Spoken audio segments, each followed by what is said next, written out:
With ICE operations here in Buffalo, this video shared with 7 News and quickly making the rounds on social media appears to show immigration officers taking someone into custody in the city's Elmwood Village. Good evening once again. The federal agency has confirmed to us that agents were in the area Thursday and arrested 4 men.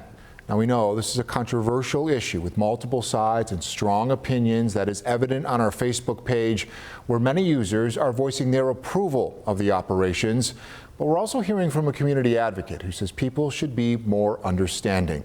Our senior reporter, Maki Becker, picks up the story tonight from the Elmwood Village.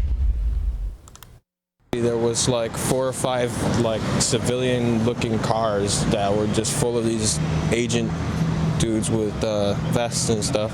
Picked up the guys, put them in their cars, and they were gone, just as fast as they pulled up. Immigration agents arresting 4 men right in the middle of the Elmwood Village. All of them workers at Aguacates, a popular Mexican restaurant on Elmwood, and they're accused of being illegal immigrants. So this is Elmwood Village. So there were lots of people around, and they took videos of what was going on, and several people have shared them with us. Take a look. There was a guy running over by Panera Bread, and they tackled him. You're hearing the voice of a man who told me he witnessed 2 of the men being detained. He didn't want to be on camera. And then all of a sudden, we were recording the other cars across the street, and another guy they found, and they tackled him right there where that chalk lining is. ICE said in a statement Friday that the arrests were part of a, quote, ongoing investigation, and that the, quote, illegal aliens proceeded to use evasive maneuvers in an attempt to flee, which placed not only the public, but themselves in danger. Now, you may remember 9 years ago, 4 Mexican restaurants across western New York were raided by immigration authorities. One of them was Agave, which was later sold and reopened as Aguacates.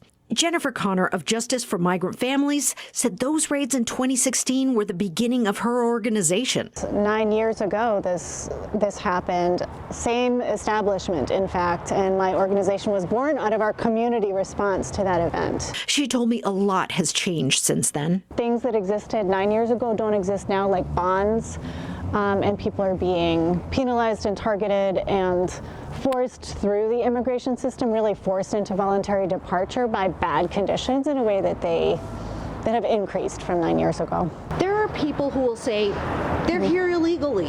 They should be deported. I mean, what do you say to that? We are dependent upon workers in our community. That's just kind of a reality. So I hope that on a practical level, people understand that. I hope on a neighbor level, people understand these are like our neighbors. We've learned that the 4 men detained Thursday are all in their 30s, 2 from Mexico, the other 2 from Guatemala. All are now being held at the Buffalo Federal Detention Facility in Batavia. Maki Becker, 7 News, Buffalo.